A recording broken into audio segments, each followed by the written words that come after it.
मुझे यहाँ आने का हुक्म हुआ। मेरे पैरों में बहुत चोट है, मैं चल भी नहीं पाता हूँ, खड़ा भी नहीं हो पाता हूँ।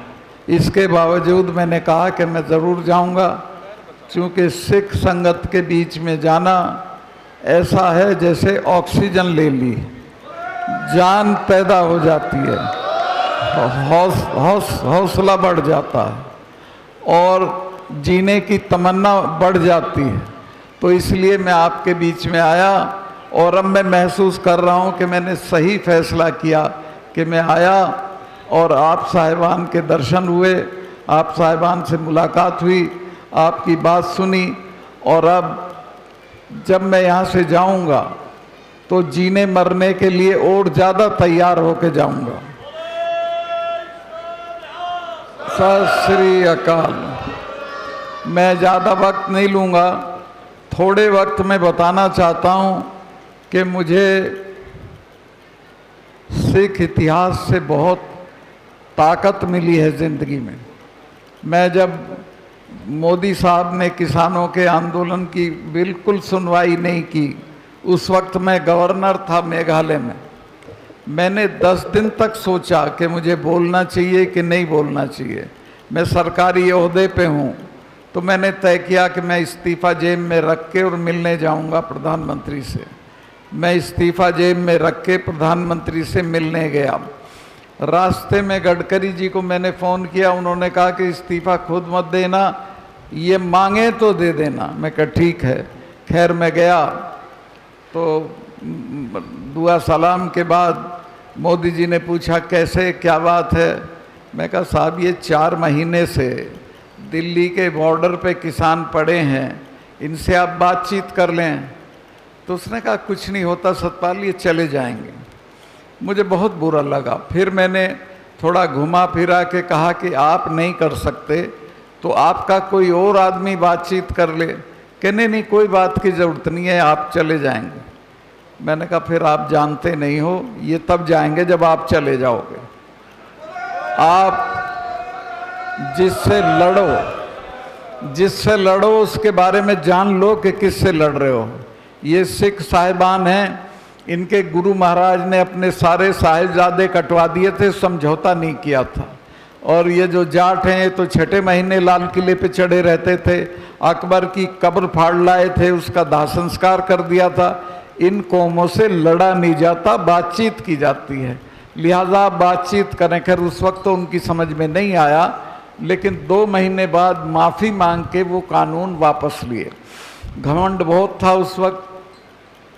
बाद में तो वो इतना डरने लगे कि पटका बांध बांध के मीटिंग्स में जाते थे और उनको ये हुआ कि कोई मार देगा। तो मैं एक शेर है खुमार बाराबंकी का, वो दोस्तों से कहा कि क़यामत यकीनन करीब आ गई है, खुमार अब तो मस्जिद में जाने लगे हैं। तो इन्होंने गुरुद्वारों में भी जाना शुरू किया। तो चलो देर आए दुरुस्त आए, लेकिन इनका घमंड टूट गया और इनका घमंड सिर्फ आप साहिबान ने तोड़ा। आपकी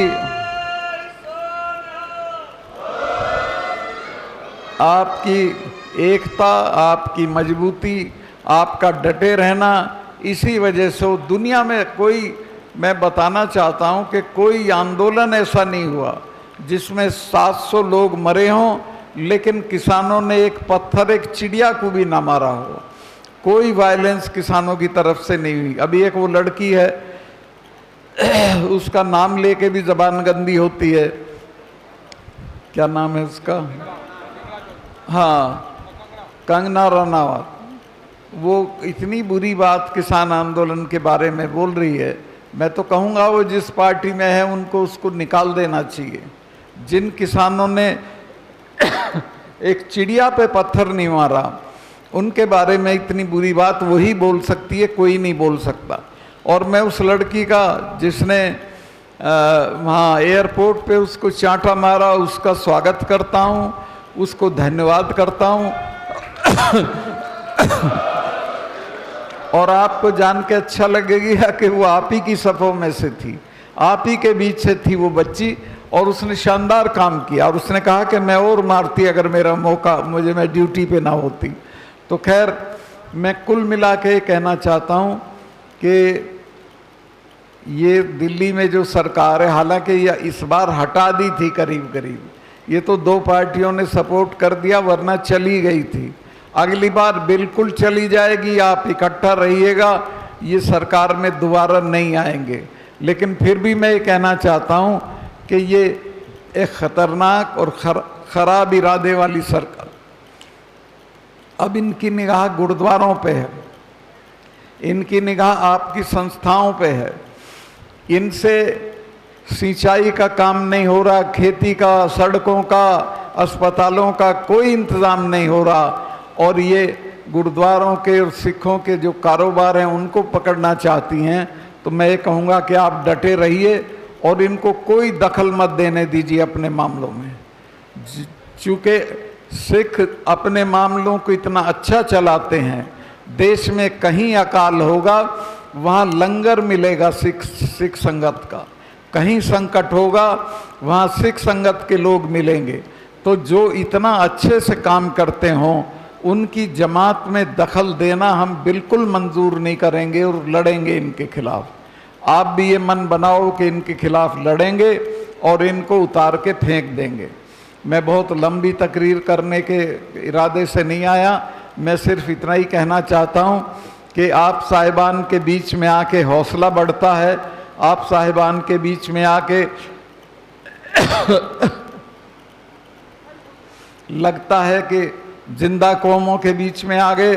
तो आपसे ये कहूँगा कि आप अपनी एकता बनाए रखें, बंटे नहीं, अलग अलग नहीं हों और मिल के इनका मुकाबला करें। और अगले 2-4 साल तो किसने देखे, ये बीच ही में हट जाएंगे। दिल्ली से मैं आपको गारंटी करता हूँ कि हम इनको बीच में ही हटा देंगे और वहाँ एक ऐसी सरकार होगी जो गुरुद्वारा पसंद होगी, जो आपकी पसंद की होगी, आपके हकों की होगी, आपके हुकूक की होगी, और वो सरकार वहाँ आएगी। तो मैं आप साहिबान से बहुत लंबी तकरीर करने के पक्ष में नहीं हूँ, भाई इतना ही कहना चाहता हूँ कि आप यहाँ आए, आपने मेरी बड़ी हौसला अफजाई की, बड़ी इज्जत अफजाई की, और मैं आगे भी जहाँ आपकी कोई लड़ाई होगी उसमें आता रहूँगा, जाता रहूँगा, संपर्क में रहूँगा। और आपका मैं एहसानमंद, मैं नहीं, सारे देश का इतिहास सिख संगत का एहसानमंद है।